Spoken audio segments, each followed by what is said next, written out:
কোচবিহারে এখন সাজ সাজ রব। মোদি মমতার ডুয়েল ঘিরে চরমে উত্তেজনার পারদ। সভায় লোক ভরাতে দুপক্ষই ময়দানে, একই দিনে একই জেলায় সভা।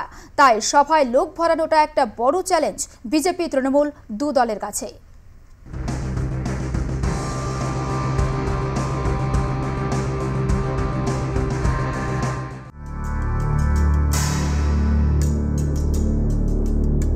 লোকসভা ভোটে রাজ্যে নজরকাড়া সভা হতে চলেছে কোচবিহারে।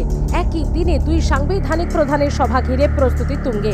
একদিকে কোচবিহারে বিজেপি প্রার্থী নিশীথ প্রামাণিকের সমর্থনে রাসমেলা ময়দানে সভা করবেন প্রধানমন্ত্রী নরেন্দ্র মোদী, তো অন্যদিকে মাথাভাঙায় জগদীশ চন্দ্র বাসুনিয়ার সমর্থনে সভা করবেন মুখ্যমন্ত্রী মমতা বন্দ্যোপাধ্যায়।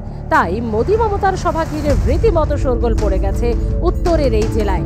চাপ রয়েছে দুই দলের নেতাদের ওপরেও, কারণ সভায় লোক ভরানো একটা বড় চ্যালেঞ্জ দুপক্ষের কাছেই। দেখুন, প্রচার তো ঝড় উঠেছে। প্রধানমন্ত্রী 4 তারিখে সভা করে যাওয়ার পরেই বিজেপি শূন্য থাকবে। প্রধানমন্ত্রী 4 তারিখ সভা করে যাবেন, 5 তারিখে বিজেপির একটু হই হুল্লোড় থাকবে, 6 তারিখের পর থেকে বিজেপি আস্তে আস্তে জলের তলে চলে যাবে।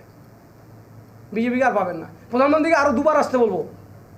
16 তারিখের আগে আরও দুবার যদি না আসে, বিজেপি কিন্তু উঠবে না। 4 তারিখের পরে বিজেপির কবর। প্রধানমন্ত্রী মোদীজি কুচবিহারে রাসমেলার ময়দানে আসছেন, তার জনসভা।